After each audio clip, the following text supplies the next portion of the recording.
Hi everyone, welcome to our lecture on food and food sustainability. I am combining the lectures for this week and next week on corporate sustainability and stuff because I wanted to talk more about food this week. So we are going to talk about our food system, and so what does our food system look like? Much like some of the other systems we've talked about this semester, such as urban systems. We have inputs, right? We have agro-food industries, we have farming, we distribute food, we package and we process it, we prepare it, we consume it, and then there's a whole waste system attached to this as well. So the film that you watched last module talked a lot about food waste, so I'm going to talk less about that today, but just as a reminder, we waste about 40% of the food we produce in the United States. And so how do we decide what we're going to eat in the first place? How do we decide what's for dinner? There's really three things that go into us deciding what's for dinner. The first one is our identity, which I'll talk about all three of these in a second, but who we are. Then convenience, how easily we can acquire food, and there are a few things that go into that.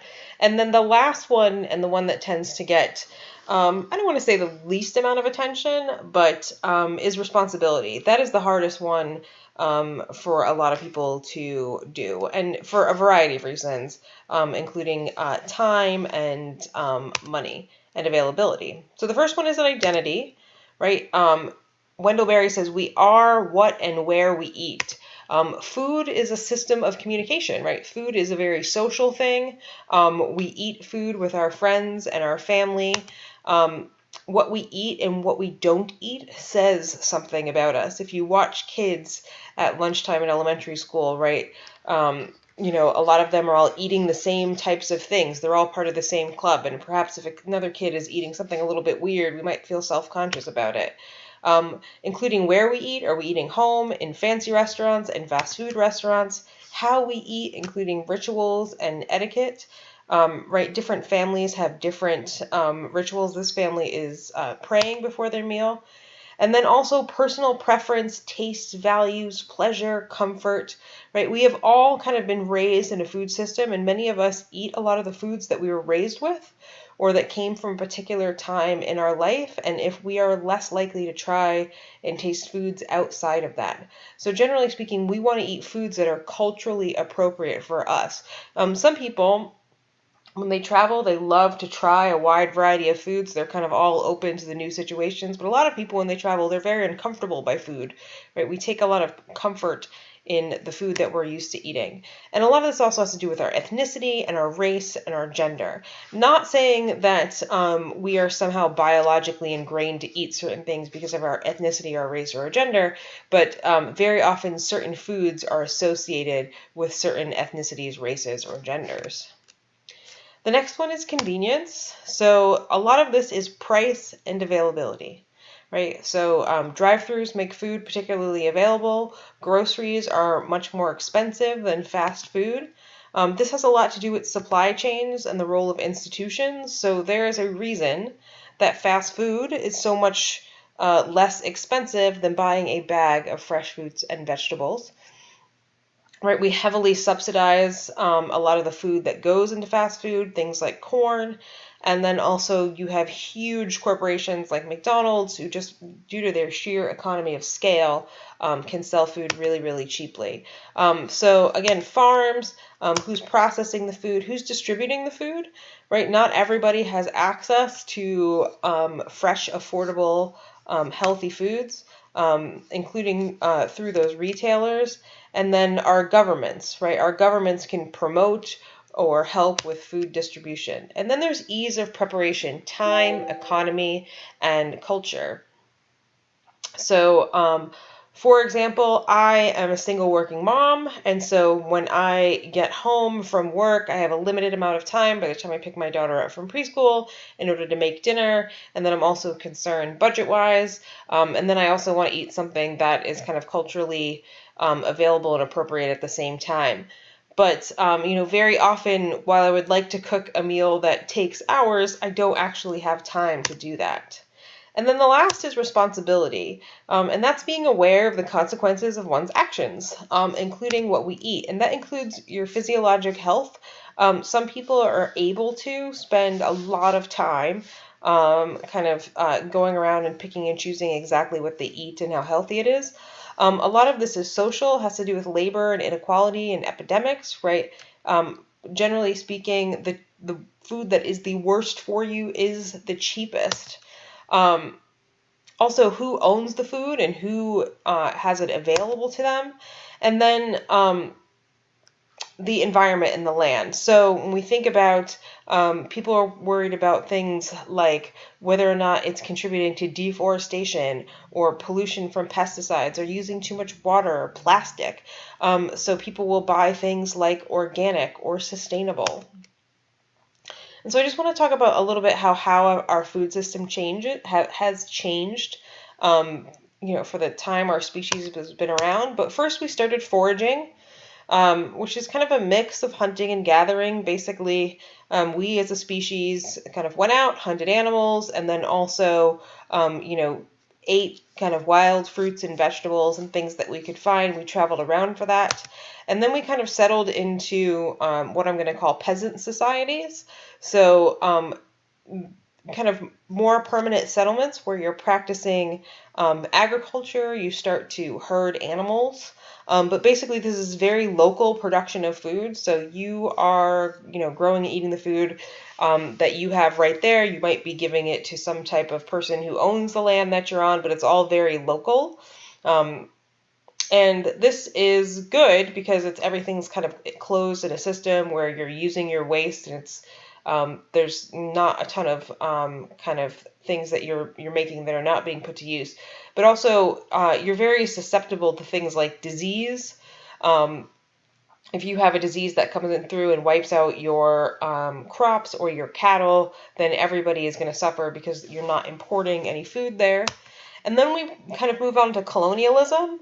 And this is where European countries go out and they colonize different parts of the world, and they start using different colonies as places to grow specific goods that can then be brought back to the mother country. So things like sugar and bananas and cocoa and coffee. A lot of this legacy exists today. It's why there's a lot of economies that are kind of based upon exports and food exports in particular, because this kind of relationship was set up during colonialism.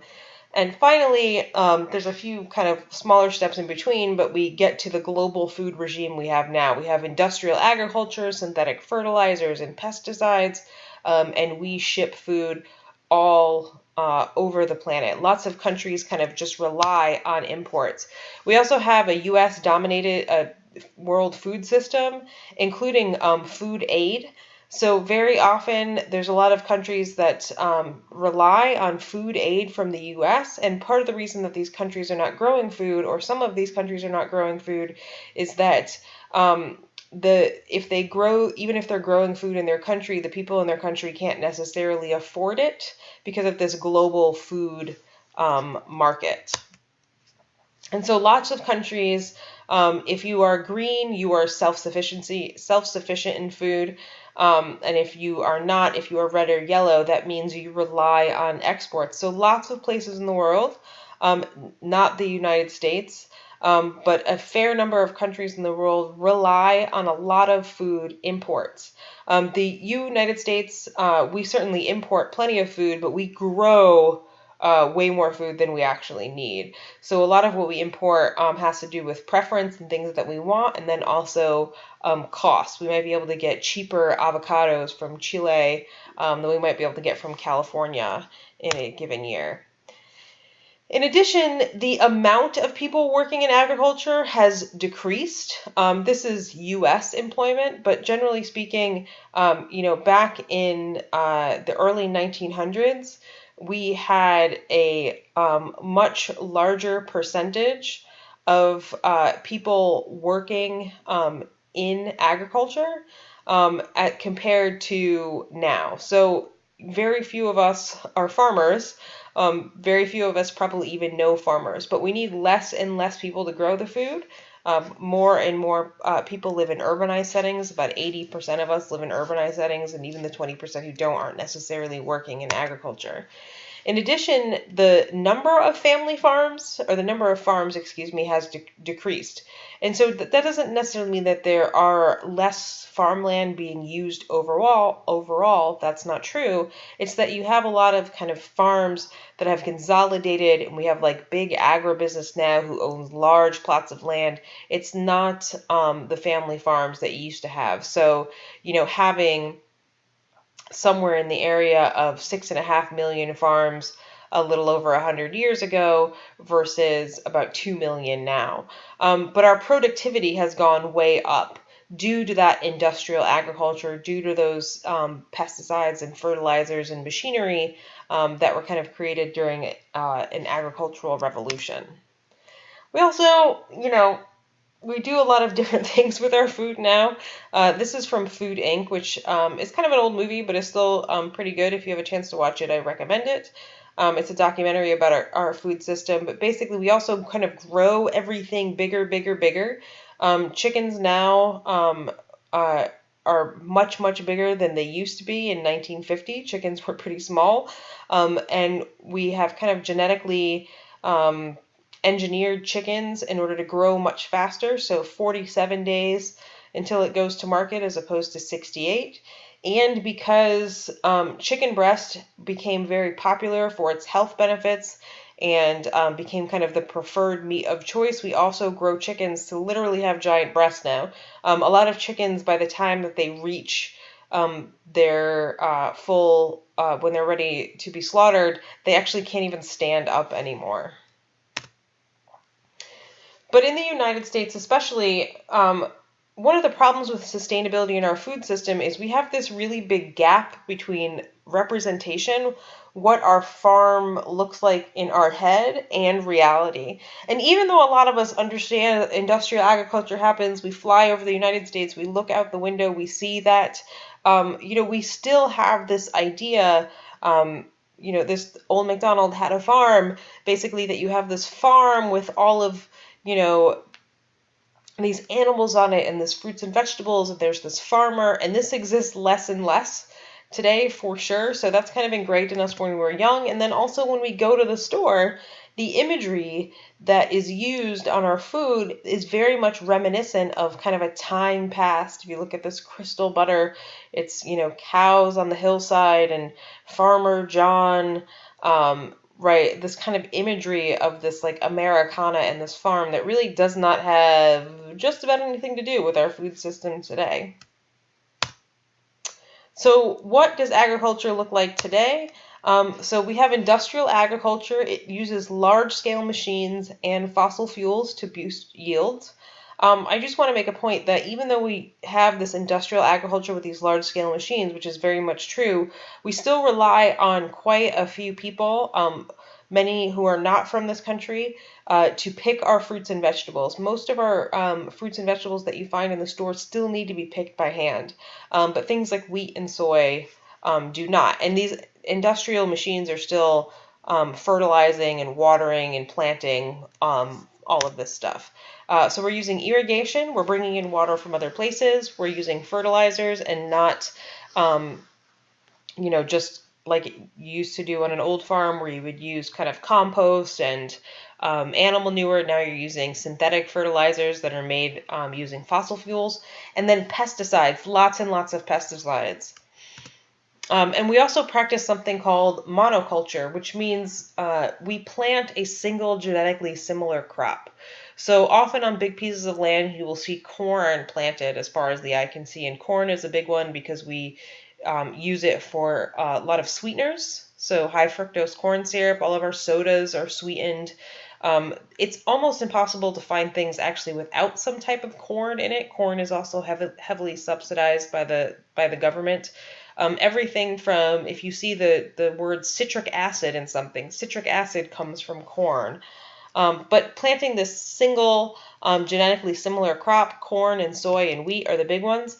It is more efficient, but it reduces diversity, and therefore it can make itself disease prone. We've kind of kept up with it with chemicals, but if you have all of the same crop as opposed to a diverse farm and something comes through where that crop is susceptible to it, you might lose the entire crop. It also really narrows the human diet.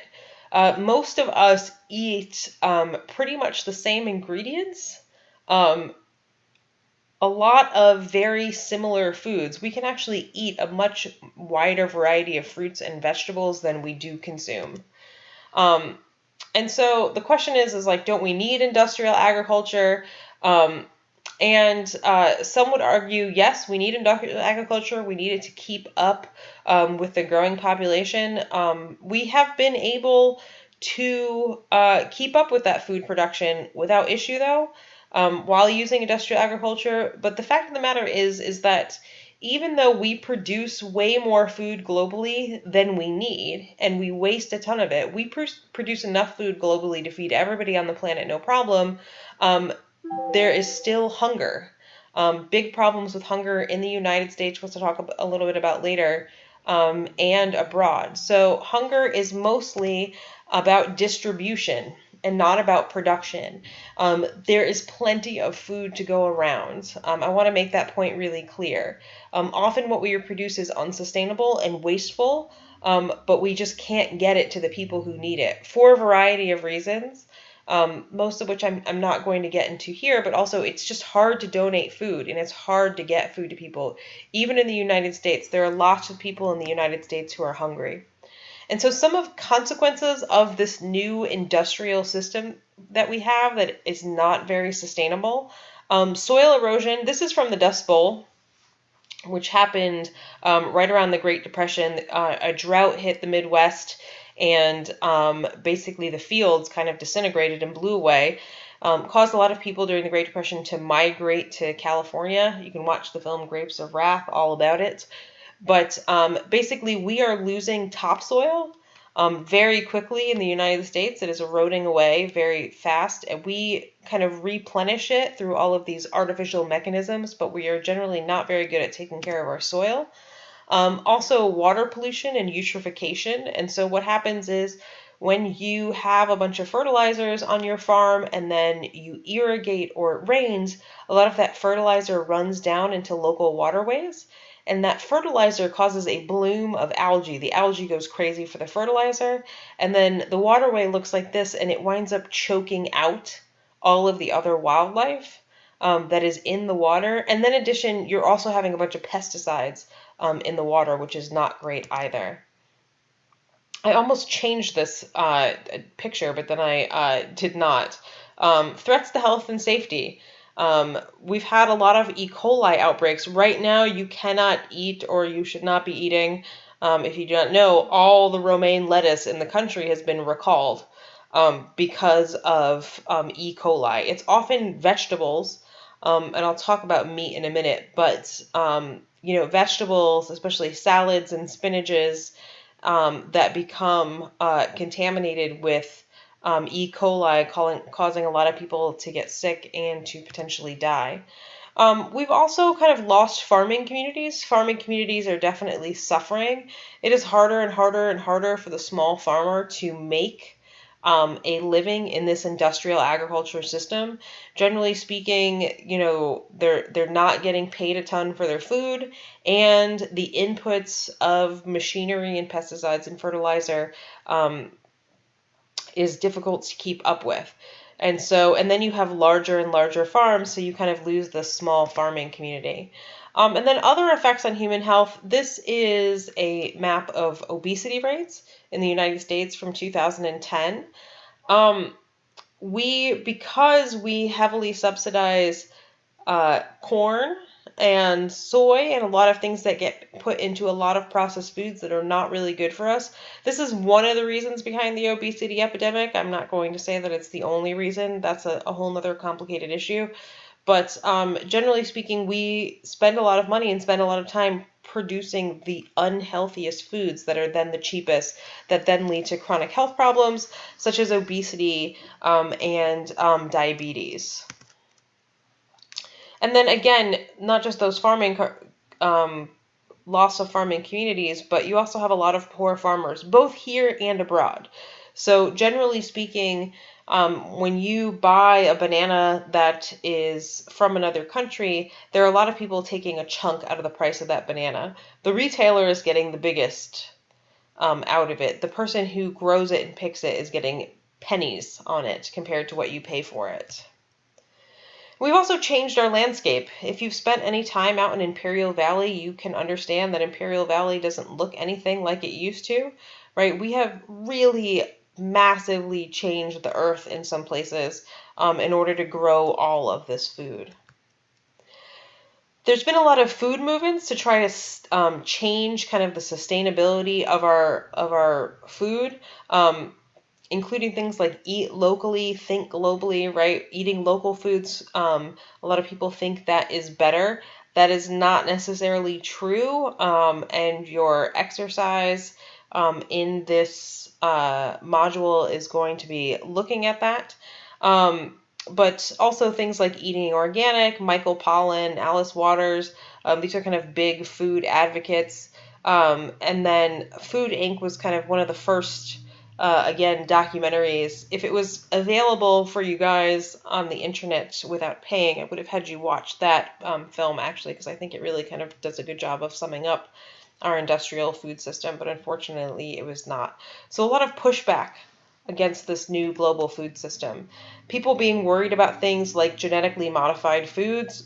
Monsanto is a massive corporation that sells pesticides and fertilizers, and now they sell seeds. So basically, they sell a pesticide called Roundup, which you can buy in the store and like spray it in your yard to get rid of weeds, but they also sell like Roundup for farms, all different types of pesticides, and then they sell seeds that are resistant to the Roundup. So basically, you plant your seed and then you can spray the bejesus out of it with pesticides, and the seed is not going to die, the plant is not going to die, but everything else is going to die. But then they also are making genetically modified foods, and so kind of messing with the genes in foods in order to make them grow faster or have certain qualities or take less water. There's a lot of different opinions on genetically modified foods. Some people, like this poster here, they're worried basically that you don't know what's happening, you don't know what's in it, it could be hurting your body. And a lot of other people saying, like, really, it's just a kind of shorter way to get to a point where you would have bred plants together anyways. But also, that this saves a lot of food, a lot of crops from being wasted. And Monsanto gets a lot of flack. Obviously, it's kind of thought of to be one of the most kind of hated corporations. They kind of push back against the idea of chemicals, right? That all food, even natural ones, are made of chemicals. And you don't need to label an orange, right? They are very anti-food labeling efforts. And again, we've simplified our diet. There are over 80,000 edible plant species, but we only use 30 to make up 90% of our diet. Save a few regional differences in the United States, most grocery stores that you go in will look like the top left. They will all look similar. There's about 30 different fruits and vegetables that you get in the store that you can pretty much find in almost every store that makes up about 90% of our diet. In addition, we've done the same thing with animals. 14 animal species make up about 90% of our meat-eating diet. The big ones in the United States are chickens, pigs, and cows. And so I'm going to talk more about meat production in the United States and some of the problems kind of associated with meat production. These are some classic ads that I found for meat, but red meat especially for quite a long time was considered to be like a very healthy thing to eat. But now we have so much cheap meat, it's just available. You can go get 20 chicken nuggets for like almost nothing. And despite the fact that when my dad was a kid, back in the 50s, they would eat meat once or twice a week, and it was kind of more of a luxury. Now there are people who eat meat literally 3 times a day. And so our meat consumption, this is per capita, has gone up quite a bit. So we can look at our total meat production between 1950 and now has gone up, but chicken has really kind of overtaken the other guys as kind of the the premier meat that we consume. We eat a lot of chicken in the United States. It's a lot of people's go-to protein. And globally speaking, a lot more people globally are starting to eat meat as well. So when you look at the wealthiest countries in the world, they have some of the highest meat production. This is a little bit old. This is about 10 years old. But in the United States, right, the average meat consumption per person is 270 pounds a year. That is a lot of meat. Versus some of the poorest countries, like in Bangladesh, where it's about 8 pounds per year. And so you can see here that each country is represented by how much meat it eats. So you can see sub-Saharan Africa is much smaller, Europe, the United States, China, much bigger. India is big. They don't eat a lot per person, but there's just a lot of people in India. But what's happening is as different countries develop and kind of come out of poverty, people tend to eat more meat. And it is less efficient to eat meat. I am not advocating for any type of particular diet here. I myself am not a vegetarian.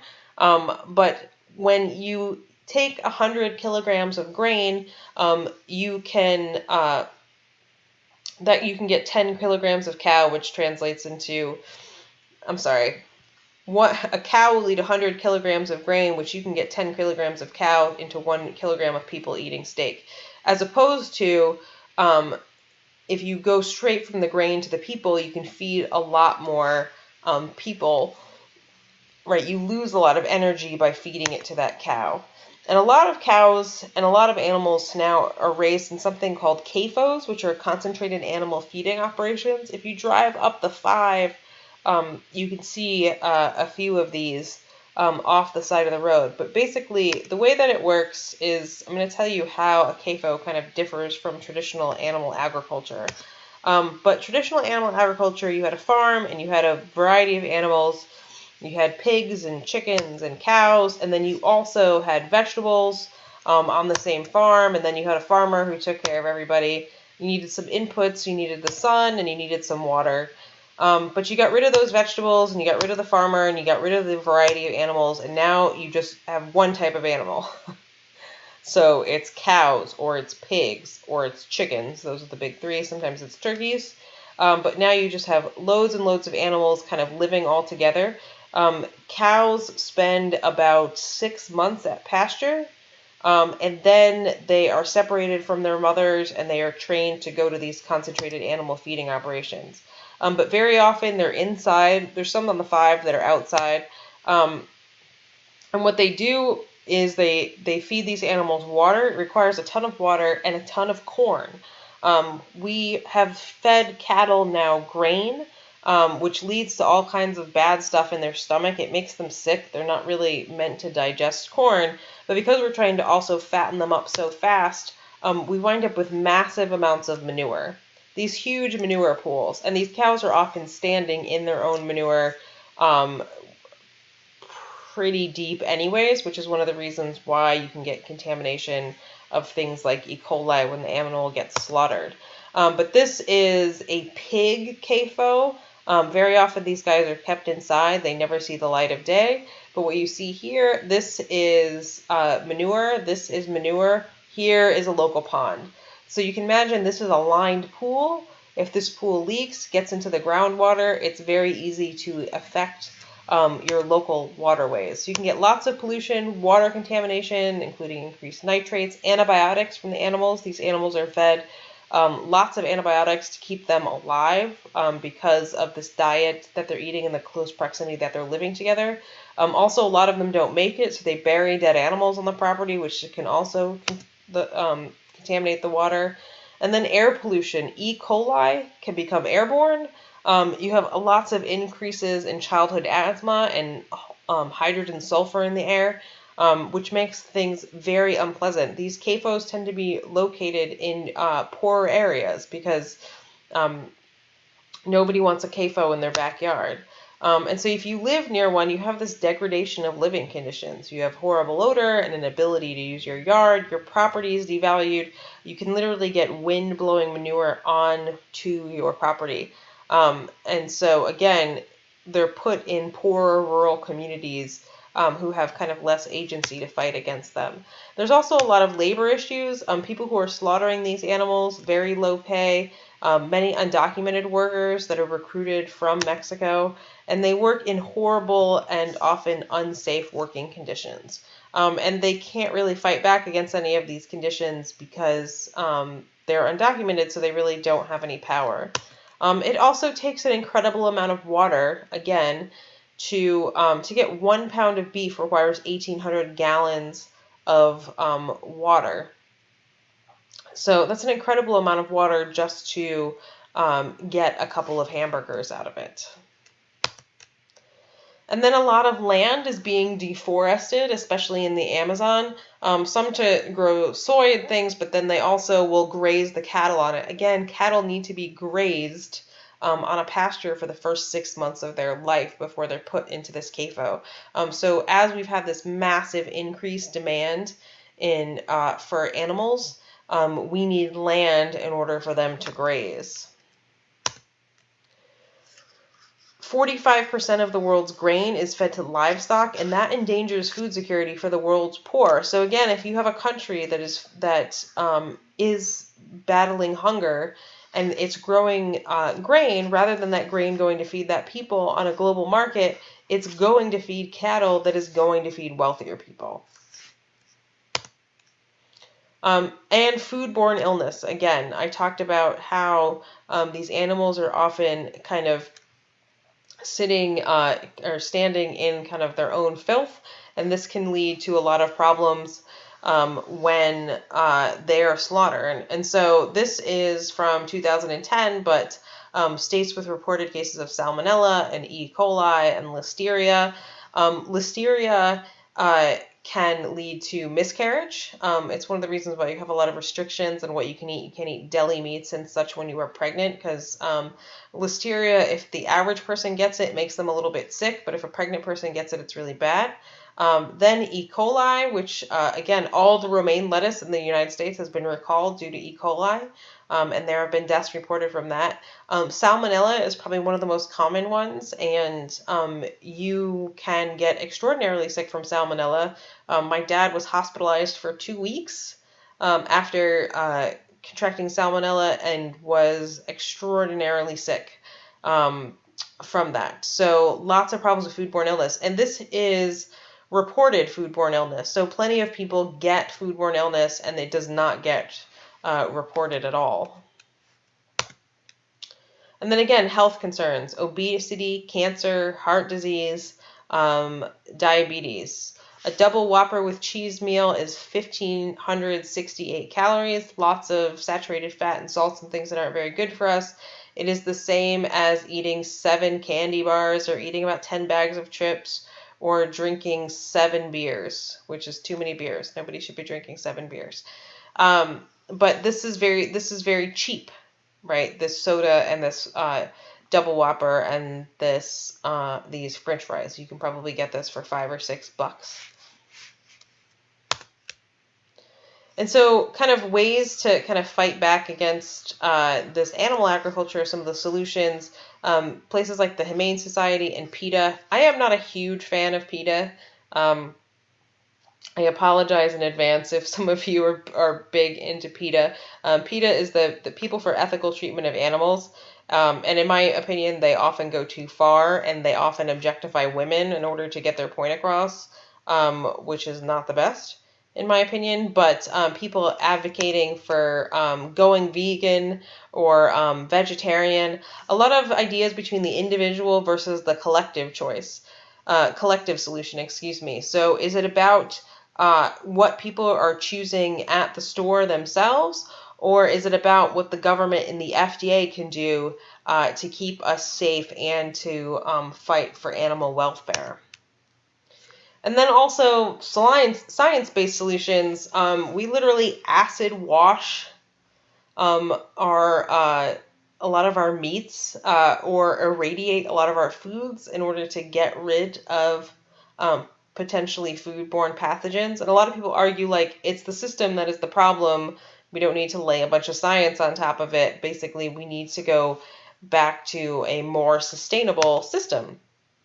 And then also legislative solutions. Kevin's Law, which Kevin was a little boy who passed away from eating a cheeseburger. He contracted E. coli. The people who are most vulnerable with that are the elderly and the young. If a little kid gets E. coli, it's very, very, very bad. So having legislation that can kind of provide for more food safety regulations. And then corporate responsibility. So a lot of places like Chipotle, which I know Chipotle took a bad rap a few years ago, but basically they have policies that they will only buy meat from farmers and ranchers who are what they say doing things the right way. And so Chipotle will sometimes, if you go there, they might not have pork because their ethical suppliers have run out, and so they're just not going to serve pork for a little while. And then labeling, right? A lot of us kind of make decisions about how we buy food based upon a label, and there is different ways in which food can be labeled. A lot of it is pretty deceptive. So some say things like certified humane, so you can get these outside organizations that certify your meat and say it's been raised well.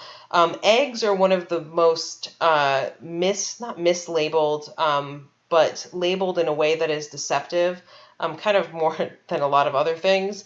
So cage-free, all that really means is a chicken is not in a cage. A chicken could never see the light of day, and they're cage-free. So that doesn't mean anything. You can have chickens that can have access to the outside, but it is so small that they would never actually go out there and they're afraid of it. So a lot of people have been saying pasture raised now to say that their eggs are different. A lot of chickens say like vegetarian fed, which is also kind of weird because chickens, while they do eat grain, will naturally kind of graze on insects and such. So it's kind of hard to make good decisions about food labeling when you're not exactly sure what a lot of the labels mean. And then also buying locally. This is a local ranch called De La Ranch. They sell at a lot of the farmers markets.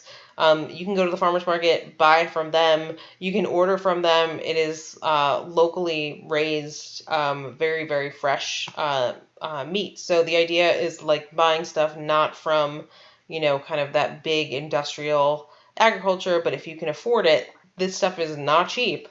If you can afford it, buying locally raised farm fresh meat. Also, switching over from that kind of industrial agriculture way is also ideas of organic and sustainable agriculture. Organic and sustainable agriculture are not the same thing by any means. They're often confused with one another, but since we are in a class about sustainability, I want to make sure that we know the difference. Sustainable agriculture keeps the high crop yields, but it minimizes resource use. So generally speaking, it tries to use less pesticides and fertilizers and water. It's going to try not to be wasteful, right? And it's going to decrease the environmental impacts that agriculture has. Organic simply says there's no synthetic fertilizers, insecticides, fungicides, or herbicides. And the organic labeling gets very complicated, but basically that's what organic means. Organic doesn't mean anything about its environmental sustainability. People often confuse that. It means that they didn't use pesticides or synthetic fertilizers, but they could have been using completely unsustainable labor practices. They could be using mass amounts of water. There's nothing in there about that. And sustainable agriculture can be using insecticides and fungicides and herbicides, which you may not want to partake in. And finally, the last thing that I'm going to talk about in this lecture is despite all of this food that we grow, and I mentioned this before, we have a lot of hungry people globally and in the US. Many campuses now have food pantries on them for the students. Hunger and food insecurity among college students is a rising problem. 1 out of 5, 16 million kids in America struggle with hunger. And so the USDA now refers to this as being food insecure. And that means at times uncertainty of having or an ability to acquire enough food for all household members because of an insufficient money or other resources for food. So very often when you have a household where you have parents and children, the parents will forgo food for the children. Or you might not be able to get enough nutritious food for everybody. And it's often can be kind of a backwards thing people don't necessarily think about, but you can be obese and you can be food insecure at the time because basically the only food that you can have access to is food that is very, very bad for you. And so the question is, we have all of this food and everyone is against hunger. Nobody is walking around saying, like, I think people should be hungry, right? Everybody is against hunger. And so why does hunger still exist? And a lot of it has to do with kind of our cultural ideas surrounding hunger. We tend to be looked down upon it, or people are ashamed to ask for food. Food is very expensive. But we do have hunger assistance in the United States, but a lot less than we used to. So we have SNAP, which is the Supplemental Nutrition Assistance Program. It was formerly called food stamps. 45 million people in the US participate in SNAP, and that is under participation. And what I mean by that is there are more people eligible for SNAP than participate in it. Partially because people don't realize that they're eligible for it, and partially because people are ashamed to use it. And generally speaking, the amount of money you get from SNAP is very little, and it does not last you the whole month. And usually, because it does not last you the whole month, this is where food pantries come into play for that last week of the month when you can't afford your food. We also have WIC, which is for women's, infant, and children. It is a hunger assistance program, pregnant women and children under 4. WIC has done a lot of good, but WIC also has a lot of problems in the fact that you have to buy nutritionally dense food, or there's a lot of foods that disqualify. So like you can't buy potatoes with WIC, even though they may be like a low cost, relatively healthy food, make a baked potato. Cannot buy that with WIC. But these are kind of the big hunger assistance. And then last is the National School Lunch Program. Around the United States, we have a national school lunch program that is often subsidized and available for low-income students for free. And for some food insecure children, this might be the only meal that they are getting all day. Now we also have the school breakfast program as well. Very often kids eating breakfast at school. Often the lunch that is served in school and the breakfast that are served in school are not healthy. In my geography of food class, I used to teach about kind of what school lunch looked like around the world, and ours does not look very good. So a lot of people have a lot of misconceptions about SNAP users. A lot of people think that they're kind of freeloaders or people who are kind of abusing the system, or people who don't want to work. Often think of it as predominantly people of color. SNAP users in reality, 68% are the children, disabled, or the elderly are not expected to work. So these are people who cannot work. That is the vast majority of SNAP users. So it is not that working kind of freeloading adult that some people might think about. Only 13% are unemployed. Only 13% are employed, excuse me. Generally speaking, SNAP for a lot of people is something that happens temporarily while they are in between jobs. 19% are not employed. And so again, this is confusing because you're like 13 and 19, wait, what's going on here? That excludes the 68% who are not expected to work. But 80% of the people who are not employed are people who are working within the past year. So again, it's a short-term thing for a lot of people. The idea is not for them to stay on SNAP forever. Oops. That is the end of my lecture, apparently. Often, in many places, the predominant SNAP users are predominantly white. They are not actually predominantly people of color in many places.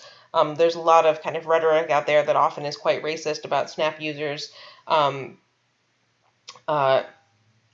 Basically being predominantly people of color. There was recently, I forget exactly where it was, but last week there was a argument in a McDonald's because some young African American students were trying to get their Apple Pay to work and it wasn't, and this guy behind them was basically belittling them, saying, "Oh, you're probably trying to use um, food assistance," and then he pulled a gun on them and left, which is a whole nother story. But basically, kind of this assumption that it is not white people who are utilizing the system, which it actually is. So that is the end of our lecture on food. You're going to do your next writing exercise, and you are going to have an extra credit opportunity in this module.